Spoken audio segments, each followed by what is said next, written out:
আমি সায়ন স্যার। যে সমস্ত ছাত্রছাত্রীরা মাধ্যমিক পরীক্ষা দেবে, অর্থাৎ যারা 10-এ পড়ছো, তোমাদের অঙ্ক বিষয়ের উপর সবার একটা ভয় থাকে। অঙ্কতে অনেকে পাস করতে পারে না, অনেকে পাস করতে পারে। অঙ্কটা নিয়ে খুবই সমস্যার মধ্যে তোমরা থাকো। তোমাদের এই সমস্যা দূর করার জন্য তোমাদের দ্বিতীয় সাবমেটিভ যে পরীক্ষা, সেই পরীক্ষাতে যে অঙ্কগুলো তোমাদের প্র্যাকটিস করে গেলে তোমরা ভালোভাবে পাস করে যাবে, অর্থাৎ 20 নম্বরের উপরে পেয়ে যাবে। আমি অল্প কিছু অঙ্ক দিচ্ছি, এগুলো ভালো করে তোমরা প্র্যাকটিস করো, তাহলে দেখবে তোমরা ভালোভাবে সমস্ত প্রশ্ন জানা পেয়ে যাবে আর সমস্ত প্রশ্নের উত্তর দিয়ে আসতে পারবে। তাহলে তোমরা কি কি অঙ্ক আমি দিয়েছি তোমাদের দ্বিতীয় সাবমেটিভ পরীক্ষায়, সেগুলো ভালো করে দেখে নাও। আর সেই অঙ্কগুলো এখন থেকে প্র্যাকটিস করো। এখনও 1 মাস সময় আছে। এই 1 মাস সময় তোমরা যদি এই অল্প কটা অঙ্ক প্র্যাকটিস করতে পারো, তাহলে সমস্ত অঙ্ক তোমরা জানা পেয়ে যাবে। দেখে নাও, তোমাদের দিয়েছি কোষে দেখি 12, অর্থাৎ 12 অধ্যায় কী আছে, গোলক আছে। এই গোলকে পরিমিতির অঙ্ক। এই পরিমিতির অঙ্কতে তোমরা গোলকটা করলে কী কী অঙ্ক তোমরা করতে হবে দেখে নাও। 8, 9, 10, 11, 14, 16 দাগের 1, 4, 5 আর প্রয়োগ 12। তাহলে দেখো অল্প কটা অঙ্ক দিয়েছি, এই কটা প্র্যাকটিস করলে একটা 4 নম্বরের পরিমিতির অঙ্ক পেয়ে যাবে। তুমি 4-এ 4 পেয়ে আসবে। তার মধ্যে সবচেয়ে ভালো করে করতে হবে 9, 10, 14, 12, এগুলো বড় প্রশ্নের মধ্যে পড়ে। আর 16 দাগের দুটো প্রশ্ন, এই 3টে প্রশ্ন দিচ্ছি, এর মধ্যে একটা 2 নম্বরের প্রশ্ন তুমি জানা পেয়ে যাবে। 1, 4, 5, তার মধ্যে 1-এরটা আর 5-এরটা খুবই ইম্পর্টেন্ট। তাহলে এইগুলো তোমরা ভালো করে প্র্যাকটিস করে নাও। এরপরে দেখো ভেদ, অর্থাৎ ভেদ মানে কি, বীজগণিতের প্রশ্নমালা, মানে বীজগণিতের একটা অঙ্ক তো থাকবে, সেটা দেখে নাও। ভেদ থেকে তোমাকে কি কি করতে হবে। অধ্যায় 21 দেখি 13 অধ্যায়ের ভেদ 8, 10, 11, 14, এছাড়া 5-এর দাগের 2, 4, 17 দাগের 2, 5, প্রয়োগ 21, 23, 25। তাহলে বললাম কি, যেগুলোর মধ্যে বললাম তার মধ্যে দেখে নাও সবচেয়ে বেশি ভালো করে করতে হবে 8, 10, আর বড় প্রশ্নর মধ্যে পড়ছে প্রয়োগ 23 আর 25। তাহলে তোমরা এই 4টে ভালো করে করো, তারপরে এগুলো সবগুলি করতে হবে। তাহলে এইগুলো ভালো করে করো। আর হচ্ছে 2 নম্বরের মধ্যে এগুলো 5-এর দাগের আর হচ্ছে 17 দাগের এই অঙ্কগুলো 2 নম্বরের মানের প্রশ্ন। আচ্ছা, এবার দেখে নাও পাটিগণিত 14 অধ্যায় অংশীদারি কারবার। তাহলে দেখো পাটিগণিতে একটা 5 নম্বরের অঙ্ক পাবে।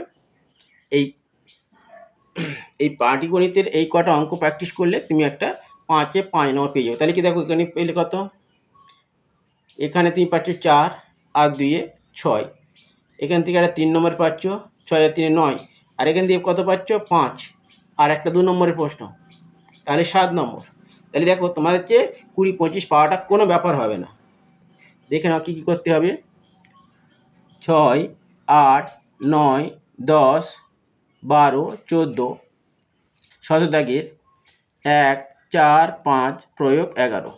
তাহলে এগুলো করলে তুমি ভালোভাবে 5 নম্বরের এবং 2 নম্বরের অঙ্কগুলো পেয়ে যাবে। তাহলে 5 নম্বরের সবচেয়ে ভালো কোনগুলো করতে হবে, 8, 9, 10, 11, 14, আর 2 নম্বরের মধ্যে তোমার 5-এরটা খুব ইম্পর্টেন্ট, এছাড়া এই দুটো করে রাখবে, ঠিক আছে।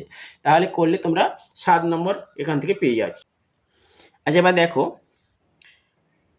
কোষে দেখি 16, মানে শঙ্কু, এটা পরিমিতির আরেকটা প্রশ্নমালা। তাহলে এখান থেকে তোমাকে কী করতে হবে, অল্প কটা অঙ্ক দিচ্ছে, একদম খুব কম, 6, 9, 10, 14 দাগের 2, 3, 4 আর প্রয়োগ 15। তাহলে দেখো অল্প কটা অঙ্ক দিলাম, বড় প্রশ্ন কী কী আছে, তোমাকে বড় প্রশ্ন করতে হচ্ছে 6, 9, 10 আর প্রয়োগটা 15টা। তাহলে তার মধ্যে ইম্পর্টেন্ট কোনটা, তোমার হচ্ছে 6 আর 10, এই দুটো করলে ধরা যায় একটা তুমি জানা পেয়ে যাচ্ছ। তাই দেখো এই দুটো ভালো করে প্রথমে প্র্যাকটিস করে নাও, করে নিলে দেখবে একটা 4 নম্বরের পরিমিতি তুমি পেয়ে গেছো। আর এছাড়া তোমাকে ছোট প্রশ্নের মধ্যে দেখে নাও কোনগুলো খুবই ইম্পর্টেন্ট। 2, 3 এই দুটো করলে একটা 2 নম্বরের পড়বে আশা করা যায়। আচ্ছা, এবার দেখে নাও কোষে দেখি 19, এটা এই যে পরিমিতির সমস্ত প্রশ্নমালার সূত্র একসঙ্গে এই প্রশ্নমালাতে হয়েছে। তাহলে এখান থেকে তুমি কি কি করবে, 8, 12, 13, 14 আর 18 দাগে 2, 3 প্রয়োগ 11। তাহলে দেখে নাও যারা সবগুলো করতে পারবে তারা সবগুলো করো, আর যারা মনে করবে আমি অল্প করব, বেশি করতে পারছি না, তাহলে তারা গোলক আর শঙ্কুটা করো, এই 19 প্রশ্নমালাটা বাদ রেখে দাও। এটা ভালো ছাত্রছাত্রীদের জন্য তারা করবে এটা, ঠিক আছে? সাধারণ ছাত্রছাত্রীরা এই প্রশ্নমালাটা না করলে হবে। আচ্ছা, এবার আসি কোষে দেখি 20, এটা হচ্ছে ত্রিকোণমিতির একটা ছোট প্রশ্নমালা, ত্রিকোণমিতির শুরু। দেখে নাও এখান থেকে কী কী করতে হবে, এখান থেকে করলে এটা তুমি 3 নম্বরের প্রশ্ন জানা পেয়ে যাবে। কী কী পাবে প্রশ্ন দেখে নাও, 4, 5, 6, 7, 8, 13 আর 15 দাগের 1, 4 আর প্রয়োগ 11। তাহলে দেখে নাও এইগুলো 3 নম্বর মানের প্রশ্ন পড়বে। 4, 5, 6, 7, 8, 13 আর প্রয়োগ 11, এইগুলো 3 নম্বর মানের প্রশ্ন। আর এই যে দুটো দেখতে পাচ্ছ 15 দাগের 1 আর 4, এই দুটো 2 নম্বর মানের প্রশ্ন পড়ে। তাহলে তোমরা ভালো করে কোনগুলো করতে হবে, 6, 7, 8 করলে একটা আশা করা যায় জানা পড়ে যাচ্ছ, ঠিক আছে? কিন্তু সবগুলো করার চেষ্টা করবে, এই 4 থেকে 13 পর্যন্ত এই প্রশ্ন সবগুলো করো, একটা জানা শিওর পেয়ে যাবে। তাহলে একটা 3 নম্বর পেয়ে যাচ্ছ। আচ্ছা, এবার আসি তোমাদের উপপাদ্য। এবার জ্যামিতিতে আসি। জ্যামিতি তোমাদের কী কী উপপাদ্য করতে হবে। আচ্ছা, দেখে নাও যারা একেবারেই দুর্বল ছাত্রছাত্রী, যারা মনে করছো আমি বিশেষ কিছু পারবো না, একটাই করো 48-এরটা। তাহলে এই একটাই করলে তুমি একটা জানা পেয়ে যাচ্ছ, এইটা করলে তুমি 5-এ 5 পেয়ে যাবে, ঠিক আছে? যারা ভালো ছাত্রী তারা একটা করার চেষ্টা করবে না, তারা সবগুলো করবে। তাহলে দেখে নাও তাদের জন্য কী কী থাকছে, 40, 41 আর 42। তাহলে এই 48টা একটা পড়বে আর এই কটার মধ্যে একটা পড়বে, তাহলে মোট দুটো পড়বে, একটা লিখতে বলছি 48। এটা একটাই করলে একটাই জানা পাবে, এছাড়া 40, 41, 42 এর মধ্যে একটা জানা পড়বে। এবছর মাধ্যমিক পরীক্ষায় এই তিনটের মধ্যে একটাও পড়বে, আর এটাও ধরা যায় এটা একটাই একটা পড়বে। এই চারটে মনে হচ্ছে মাধ্যমিকে এবছর তোমাদের জন্য এখন থেকে তৈরি করে রাখো। আচ্ছা, প্রয়োগ কী কী করতে হবে এই অধ্যায় থেকে দেখে নাও। 48-এর অধ্যায়ে যে উপাদ্য 48, এখান থেকে যে প্রয়োগগুলো আছে, প্রয়োগ 24 আর 18 এই দুটো ভালো করে তৈরি করে নাও। এই 48 উপাদ্য খোলো, খুলে আছে 24 আর 18 এই দুটো উপাদ্য প্রয়োগ, এই দুটো ভালো করে তৈরি করে নাও। তোমাদের এই যে সেকেন্ড সাবমিটে যদি না পড়ে ফাইনালে পড়বে এই দুটোর মধ্যে একটা।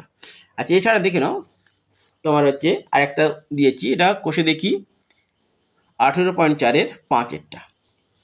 আর এই যে স্পর্শকের যে ইয়ে আছে উপাদ্য আছে, এগুলোর মধ্যে তোমার কী করতে হচ্ছে, অনুশীলনী একটা আছে কোষে দেখি 15.1 এর হচ্ছে 5-এরটা, আর প্রয়োগ 14টা। এই প্রয়োগ 14টা আর এই দুটো প্রয়োগের মধ্যে করে রেখে দেবে।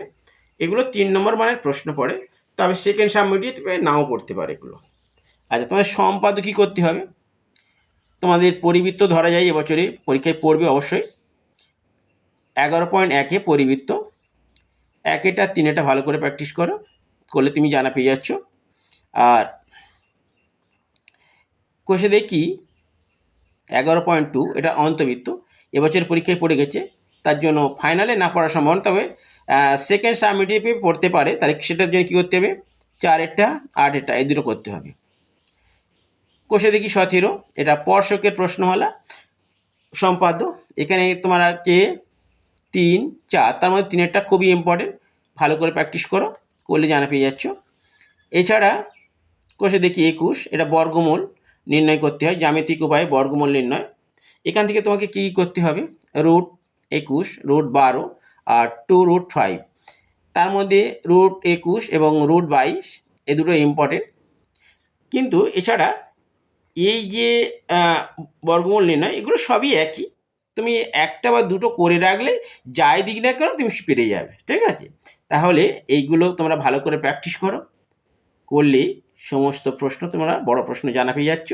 আর ছোটো প্রশ্নগুলো একটুখানি প্র্যাকটিস করে নিও, করে নিলে দেখবে 20-র ওপরে পেয়ে গেছো। 30 তো 30 ধরা যায়, 30-এর ওপরে পেয়ে যাবে, ঠিক আছে? 30-এর ওপর পেয়ে গেলে তাহলে তোমাদের আর চিন্তা থাকবে না। আর যারা দুর্বল ছাত্র তারা তো 20 তো পেয়ে যাবে। তাহলে এগুলো তোমরা প্র্যাকটিস করো, করলে তোমাদের সাফল্য অবশ্যই।